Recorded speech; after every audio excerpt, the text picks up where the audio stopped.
Hello everyone, welcome to my channel. आज हम जिस टॉपिक के ऊपर डिस्कशन करेंगे वो है डेफिसिट फाइनेंसिंग।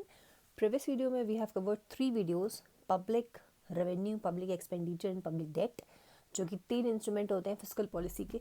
आज हम पढ़ेंगे अबाउट डेफिसिट फाइनेंसिंग की डेफिसिट फाइनेंसिंग क्या होती है एंड वाई डेफिसिट फाइनेंसिंग क्यों की जाती है and adverse effect of deficit financing. Deficit financing के बुरे प्रभाव, जो उसके एडवर्स इम्पैक्ट होते हैं, वो भी आज हम पढ़ेंगे। Let's begin with the topic. The very first thing as you can see is the definition. Deficit financing से हम क्या समझते हैं? It means meeting the deficit. Deficit मतलब जो एक्सपेंस और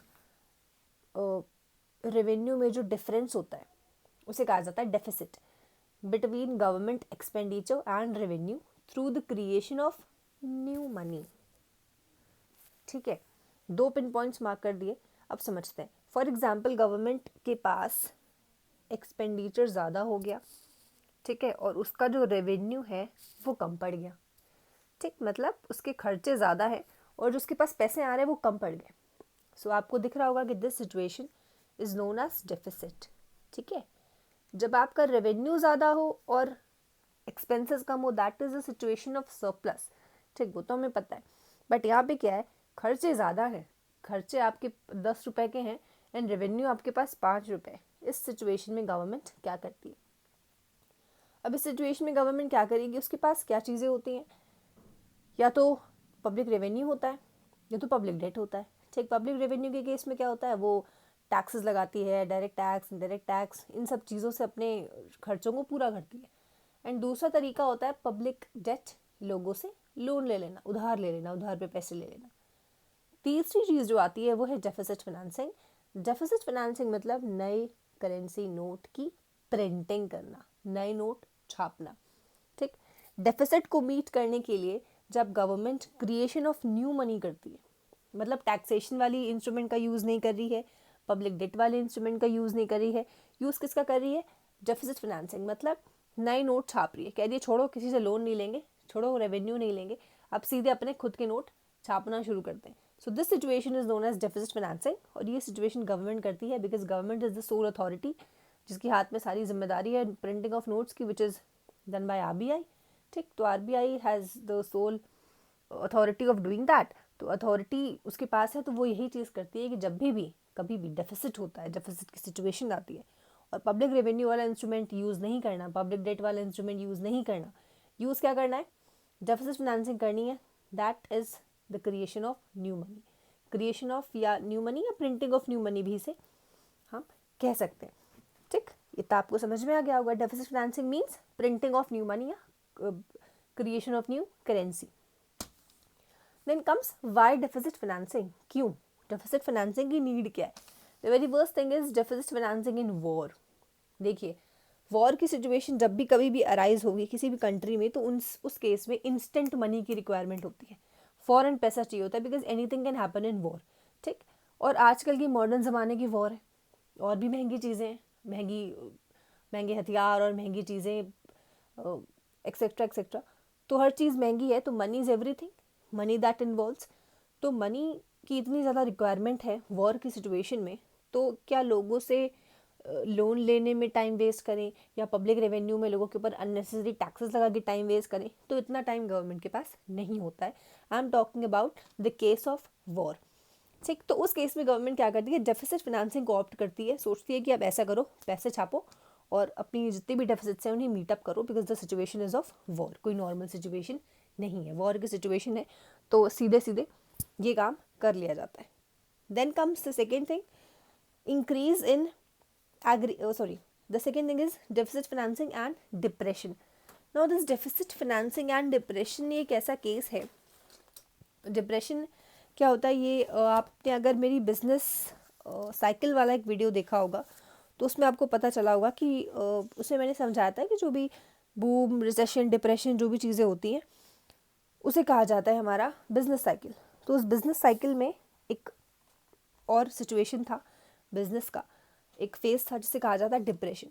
उस डिप्रेशन के साइड इफ़ेक्ट्स क्या थे? बिल्कुल डिक्रीज इन डिमांड हो जाती है, अनएम्प्लॉयमेंट बढ़ जाता है, लोगों के पास बिल्कुल पैसे नहीं होते, डिमांड में बुरी तरह से फॉल आ जाता है। तो वो सारी चीज़ें हमने डिप्रेशन में पढ़ी थी। तो डेफिसिट फाइनेंसिंग के केस में क्या करना चाहिए? डेफिसिट फाइनेंसिंग के केस में गवर्नमेंट को अपनी स्पेंडिंग बढ़ानी चाहिए। ठीक, गवर्नमेंट की स्पेंडिंग जो है वो इंक्रीज करनी चाहिए, मतलब गवर्नमेंट जो है लोगों के ऊपर खर्च ज़्यादा करे। ऐसा ही पॉल क्रुगमैन के प्रिंसिपल्स हैं, जो कि एक नोबेल लॉरियर थे, पॉल क्रुगमैन, उनके प्रिंसिपल्स थे।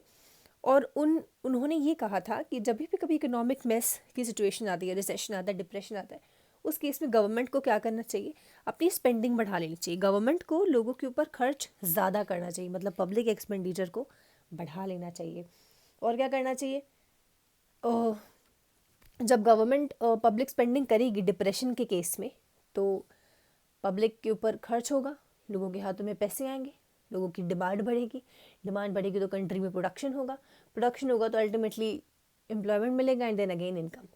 तो ये सारी चीज़ें एक प्रोसेस पूरा अपने आप से वापस से ट्रैक पे आ जाएंगे। तो जो पॉल क्रुगमैन थे, उन्होंने ये कहा था कि whenever there is a situation of depression, government spending should be increased. गवर्नमेंट को एक्सपेंडिचर अपना बढ़ा देना चाहिए। यही कहा गया डेफिसिट फाइनेंसिंग के केस में कि जब भी कभी डिप्रेशन की सिचुएशन आती है तो ऑलरेडी मनी किसी के हाथ में नहीं होता। ठीक, तो टैक्स लगाना तो बिल्कुल वेस्ट, बिल्कुल बेकार की बात है। ठीक, डेट लेना भी बिल्कुल बेकार की बात है। तो तीसरा रास्ता नज़र आता है, वो है डेफिसिट फाइनेंसिंग। तो डिप्रेशन से अपनी कंट्री को उबारने के लिए there is a one route, जो कि है नए नोट छापो एंड देन उसकी गवर्नमेंट स्पेंडिंग करो। जो भी आप नए नोट छाप रहे हो उसकी गवर्नमेंट स्पेंडिंग करो, मतलब कि जो भी आपने नोट छापे हैं, start spending those money on the betterment of people, on the expenditure on public. तब जाकर लोगों के हाथों में अल्टीमेटली वो पूरा प्रोसेस शुरू होगा। अगर गवर्नमेंट ने नोट छाप लिए यहाँ पे, सपोज एक कंट्री है वहाँ पर डिप्रेशन है, गवर्नमेंट ने क्या किया? डेफिसिट फाइनेंसिंग को ऑप्ट किया, नोट छापने शुरू किए। वो जो पैसे आए उस पैसे से गवर्नमेंट ने क्या किया? लोगों के ऊपर खर्च करना शुरू किया, प्रोडक्शन यूनिट सेट किए, उससे लोगों को एम्प्लॉयमेंट मिला। लोगों को एम्प्लॉयमेंट मिला तो उनके हाथों में पैसे आए, पैसे आए तो वो डिमांड करेंगे चीज़ों की, डिमांड करेंगे तो चीज़ों की बिक्री होगी, चीज़ों की बिक्री होगी तो अगेन चीज़ें और बनेंगी। तो अल्टीमेटली हर एक चीज़ वापस से अपने ट्रैक पे आ जाएगी अगर डिप्रेशन है किसी भी कंट्री में तो। सो डेफिसिट फाइनेंसिंग डिप्रेशन में इस तरीके से मदद करती है। तीसरा रीज़न डेफिसिट फाइनेंसिंग की होती है is deficit financing and development. Development के लिए भी कभी कभी डेफिसिट फाइनेंसिंग का रास्ता हम चुन लेते हैं। जब कभी डेट कम पड़ गए या पब्लिक रेवेन्यू से उतना इनकम जनरेट नहीं हो रहा, तो in that case we opt this deficit financing. कैसा करो? नए नोट छापो और फिर इस डेवलपमेंट प्रोजेक्ट को पूरा करते हैं। ठीक, then comes raising additional revenue resources. देखिए, इनकम गवर्नमेंट की हमने पढ़ा था पब्लिक रेवेन्यू वाले केस में। डायरेक्ट टैक्सेस होते हैं, नॉन डायरेक्ट टैक्सेस होते हैं, फीस फाइन पेनाल्टी सारी चीज़ें होती हैं। और क्या होती है? अगर ये तो नॉर्मल रेवेन्यू हो गया, इसके अलावा भी अगर और मनी की ज़रूरत है तो डेट ले लिया जाता है। ठीक, इंटरनल डेट ले लिया जाएगा या एक्सटर्नल डेट ले लिया जाएगा। ठीक, उसके अलावा अभी भी नीड पूरी नहीं हो रही तो हम इस ऑप्शन को भी ऑप्ट कर सकते हैं, डेफिसिट फाइनेंसिंग वाले। तो ये एक तरीके का एडिशनल रिसोर्स बन जाता है गवर्नमेंट का कि जब भी कभी मनी की ज़रूरत होगी तो इस पर्टिकुलर ऑप्शन को हम अपने पास रखते हैं कि जब भी मनी की नीड होगी तो हम इस चीज़ से पूरी कर लेंगे। Then comes increase in aggregate demand. Deficit financing से इंक्रीज इन एग्रीगेट डिमांड कैसे होती है? ये वही वाला सिचुएशन है जो भी हमने यहाँ पे पढ़ा था कि गवर्नमेंट ने डेफिसिट फाइनेंसिंग करी, नोट छापे, उस नोट से लोगों के ऊपर पब्लिक एक्सपेंडिचर किया, देन लोगों के पास पैसे आए, देन अगेन उन्होंने अपनी डिमांड बढ़ाई तो प्रोडक्शन होगा, चीज़ें बिकेंगी तो प्रोडक्शन होगा तो फिर से लोगों की ज़रूरत पड़ेगी उस चीज़ को प्रोड्यूस करने में, तो अगेन एम्प्लॉयमेंट होगा। तो एवरीथिंग इज़ इंटरलिंक्ड, एक चीज़ के से सारी चीज़ें आपस में जुड़ी हुई हैं, तो डिमांड बढ़ने में भी हेल्प करता है। Then comes generation of saving. देखिए, लोगों के पास ज़्यादा पैसे आएंगे तो ज़्यादा से ज़्यादा सेव भी कर पाएंगे। ऐसा नहीं कि वो सारे के सारे पैसे उड़ा देंगे, अरे चलो खर्च कर देते, नहीं, अगर पैसे होंगे तो they will be saving also. ठीक, अब आ जाते हैं बहुत इंपॉर्टेंट चीज़ जो कि adverse effect of deficit financing. देखिए, हम सब जितने भी कॉमर्स एंड इकोनॉमिक्स के बच्चे, हम लोग को ऐसा लगता था बचपन के टाइम पे जब स्कूल में पढ़ते थे कि यार मनी छापना गवर्नमेंट के हाथ में तो क्यों नहीं छाप देती, मनी छापे, नोट छापे और लोगों में जाके बांट दे, गरीबों में जाके बांट दे तो हमारी कंट्री भी एक डेवलप्ड कंट्री हो जाएगी।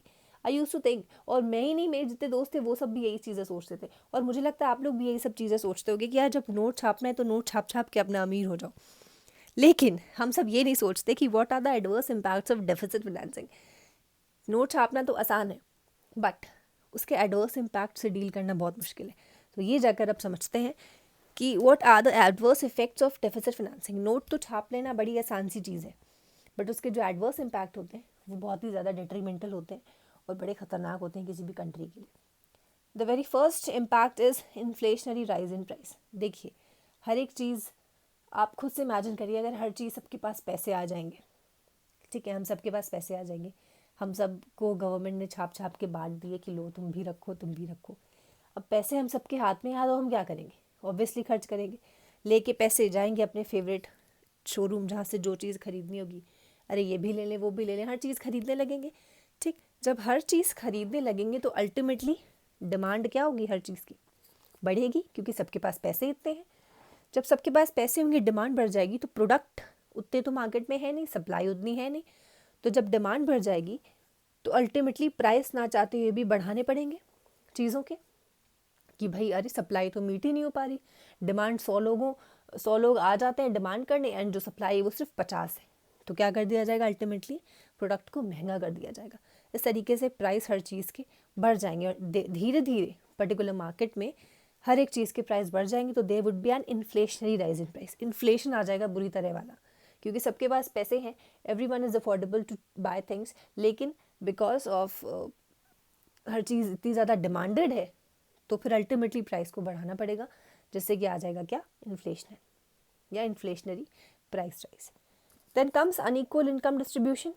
इनकम का अनइक्वल डिस्ट्रीब्यूशन हो जाएगा। वी ऑल नो कि इंडिया में rich becomes richer and poor gets poorer. अमीर इंसान अमीर होता जा रहा है, गरीब जो है वो और भी ज़्यादा गरीब होता चला जा रहा है। डेफिसिट फाइनेंसिंग के केस में भी यही चीज़ होगी।